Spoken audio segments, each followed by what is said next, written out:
ঢাকা 17 আসনে জামায়াতের ক্যান্ডিডেটের সেনাবাহিনীর সাথে বাকবিতণ্ডা, তাদেরকে হুমকি প্রদান নিয়ে আলোচনা চলছে।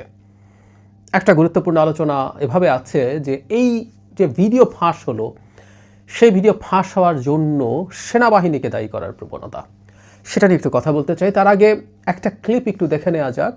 সেই ভিডিওটি আপনারা অনেকেই দেখেছেন, সেটা দেখে সেটা নিয়ে কয়েকটা কথা, এবং এই যে ভিডিওটা বেরোলো সেই ভিডিও বেরোনো নিয়ে আলাপ করব, এবং তার চাইতে জরুরি কথা, এটা নিয়ে জামাতের কথা বলার অধিকার আছে কিনা, অন্তত জামাতের নায়েবে আমিরের একটা উক্তি প্রসঙ্গে কথাটা মনে পড়লো। আগে এই ক্লিপটা দেখি, তারপর আবার কথা বলছি। এই সময় বুঝছেন, সময় সবসময় থাকে না, ঠিক আছে? আপনাদের সময় সবসময় সমান যায় না। বহুত বড় বড় অফিসাররা পা ধরছে 5 আগস্টের পরে আমাদের জায়গা, আমরা কিছু বলি নাই স্যার। আমরা এরকম কুকুরের মতো পাছাটা হই নাই স্যার, ঠিক আছে স্যার? এখন গোলামির না না, আপনারা অলরেডি গোলাম হয়ে গেছেন, দেশটাকে বিক্রি করে দিয়েছে একটা দলের কাছে। জামায়াতের ক্যান্ডিডেট গতকালই ফেসবুকে স্ট্যাটাস দিয়ে সরি বলেছেন, কিন্তু আমি একটা কথা বলতে চাই যে একটা মানুষের মুখ দিয়ে এ ধরনের কথা কিভাবে আসে। তার চাইতে জরুরি কথা, অনেক বড় বড় অফিসাররা গিয়ে নাকি তাদের পা ধরেছেন, পা চেটেছেন, এবং তারা কুকুরের মতো পা চাটা শেখেননি। এই ধরনের ভাষা তিনি ব্যবহার করছেন। আমরা আমাদের জায়গা থেকে জানতে চাই, এটা একটা পাবলিক ইন্টারেস্টের বিষয় নিশ্চয়ই হবে, কারণ তার এই ভিডিও ফাঁস হওয়ার সাথে পাবলিক ইন্টারেস্টের প্রশ্ন জড়িত আছে।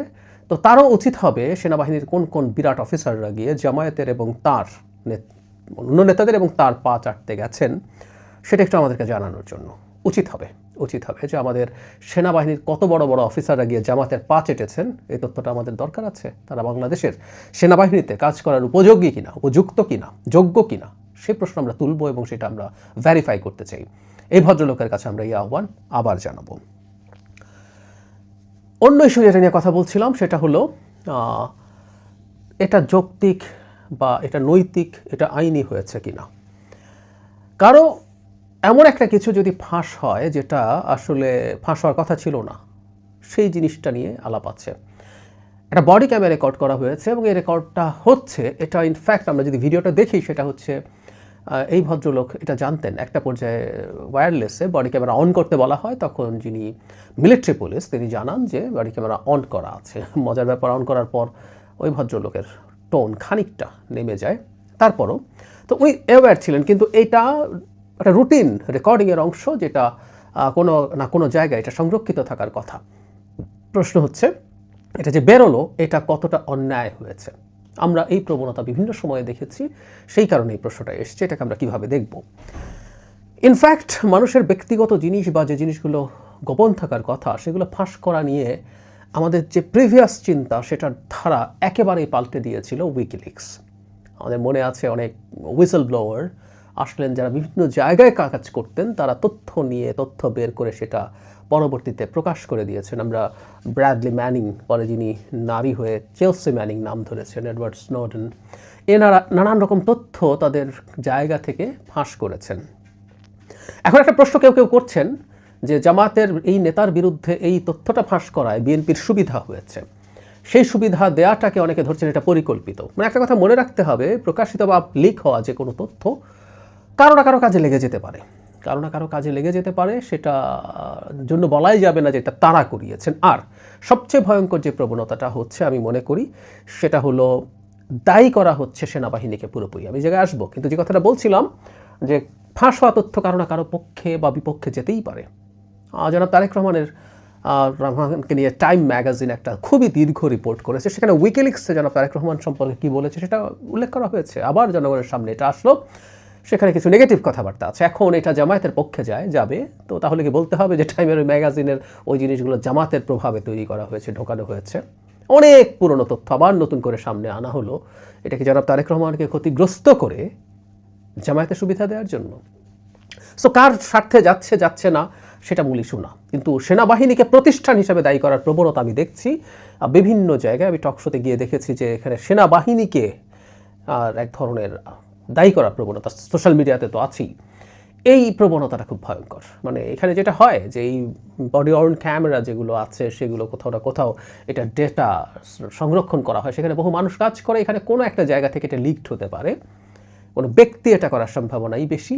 এখন তার চাইতে জরুরি কথা, ব্যক্তি যদি এটা করেও থাকেন, আমরা কি সেটাকে খুব নেগেটিভলি দেখব কিনা? ওই যে বলছিলাম, এই আলাপ পৃথিবীতে এখন আছে যে পাবলিক ইন্টারেস্টের বিষয় কেউ যদি জনগণের সামনে নিয়ে আসে তাহলে সেটাকে অনৈতিক অন্যায় বলা হবে কিনা।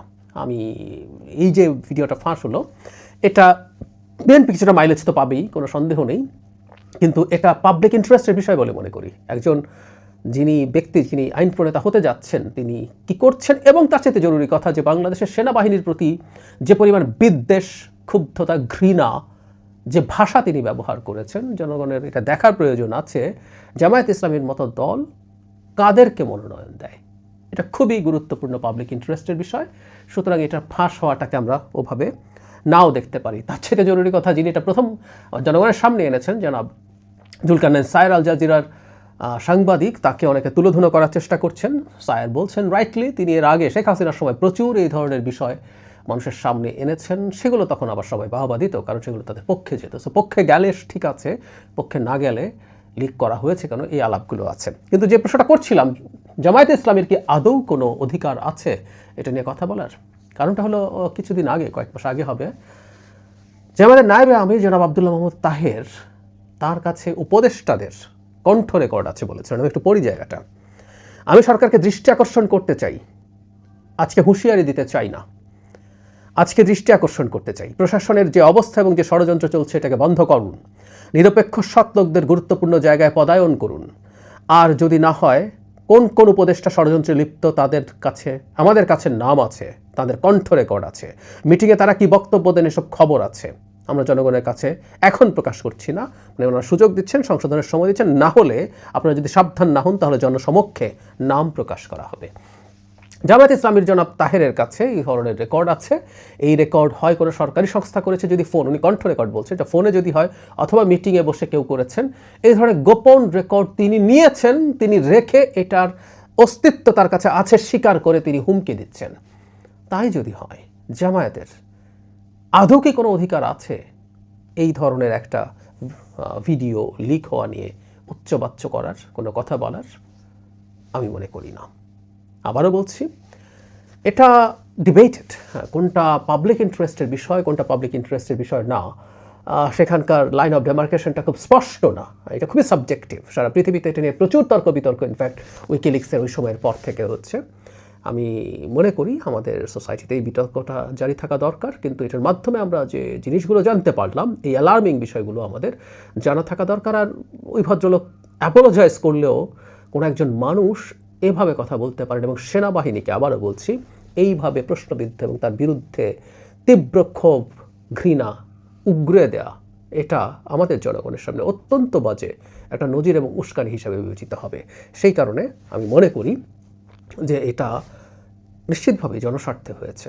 তাই এটাকে আমার পয়েন্ট অফ ভিউতে, আবারও বলছি, কেউ রিফার করতে পারেন, আমি মনে করি এটা জনস্বার্থের ইস্যু, এটা নিয়ে কথা বলা আমাদের এই জন্যই উচিত।